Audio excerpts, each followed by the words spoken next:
ഞങ്ങൾ നേരത്തെ സംസാരിച്ചുകൊണ്ടിരിക്കുവായിരുന്നു ശരിക്കും ആർക്കിടെക്ടിന്റെ ഡിസൈൻ ഇൻസ്പിറേഷൻസും കാര്യങ്ങളൊക്കെ എങ്ങനെയാണെന്ന് ചോദിക്കുക എന്നുള്ളതിനെ കുറിച്ച്. കാരണം എന്താ അറിയോ, ഈ നമ്മൾ ഈ വീട് പണി നമ്മൾ കുറേ ട്രോപ്പിക്കൽ ഡിസൈൻസ് ആണ് ഈ കഴിഞ്ഞിടയ്ക്ക് കംപ്ലീറ്റ് ആയിട്ട് ചെയ്തുകൊണ്ടിരുന്നത്. പക്ഷെ അതിൽ നിന്ന് ഭയങ്കര വ്യത്യാസമായിട്ടാണ് ഇതിന്റെ വിൻഡോസ് ആയാലും വിൻഡോസിന്റെ പ്ലേസ്മെന്റ് ആയാലും ഇതിന്റെ സൈസസ് ആയാലും എല്ലാം വ്യത്യാസമാണ്. ഭയങ്കര കിടിലനായിട്ട് തോന്നുന്നു. നമുക്ക് ചെയ്യുമ്പോൾ തന്നെ നമുക്കൊരു ആവേശം വരുന്ന ഒരു പ്രൊജക്ട് ആയിട്ട് എനിക്ക് ഫീൽ ചെയ്യുന്നത്. പൊതുവെ എല്ലാവരും ഇപ്പോൾ ട്രോപ്പിക്കലിനോടാണ് മാക്സിമം താല്പര്യം പറയുന്നത്. അതെ, നമ്മുടെ ഈ ക്ലയന്റ് എന്ന് പറഞ്ഞാൽ കുറച്ചുകൂടെ മോഡേൺ എലമെന്റ് വേണം എന്ന് താല്പര്യപ്പെടുന്ന ഒരു ക്ലയന്റ് ആണ്. മാക്സിമം സപ്പോർട്ട് നമുക്ക് കിട്ടി, അതനുസരിച്ച് നമുക്ക് ഡിസൈൻ ചെയ്യാനും പറ്റും. നമുക്ക് ആ ഫ്രീഡം തരുന്ന അനുസരിച്ചാണ് ഡിസൈനിങ്ങിൽ സത്യമായിട്ടും ആ ഒരു ഔട്ട്പുട്ട് വരുന്നത്. അതുപോലെ തന്നെ ഈ വീടിനകത്ത് എനിക്ക് ഇഷ്ടപ്പെട്ട ഒരു സ്ഥലം എന്താണെന്നറിയോ, ഈ സ്ഥലം ഫാമിലി ലിവിങ്ങിന് വേണ്ടിയിട്ട് അത് പ്ലേസ് ചെയ്തേക്കുന്നത് ലെവൽ ഡൗൺ അല്ലേ?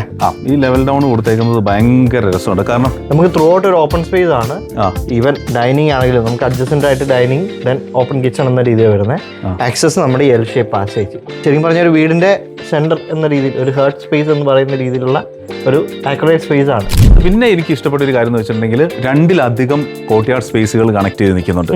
പക്ഷെ അത് നമ്മുടെ വീടിന്റെ ടോട്ടൽ സ്ക്വയർ ഫീറ്റിനെ ബാധിച്ചിട്ടുമില്ല, ബാധിക്കാത്ത രീതിയിൽ മാക്സിമം വെന്റിലേഷൻ ലൈറ്റും കിട്ടണം. അങ്ങോട്ടൊരു എന്താ പറയാ, നമ്മൾ വീടിനുള്ളിൽ ഇരിക്കുമ്പോൾ ഒരു ലാൻഡ്സ്കേപ്പിന്റെ എക്സ്റ്റൻഷൻ വീടിന്റെ ഉള്ളിൽ ഫീൽ ചെയ്യണം. നമുക്ക് ഇതിന്റെ ഒരു ഫൈനൽ ലുക്ക് നമുക്ക് ഇവിടെ ഒന്ന് കാണിച്ചു കൊടുക്കാം അല്ലേ? Okay, set. Thank you. അടുത്ത ദിവസം വീണ്ടും വരുന്നതായിരിക്കും അടുത്ത വീടിന്റെ വിശേഷങ്ങളുമായിട്ട്.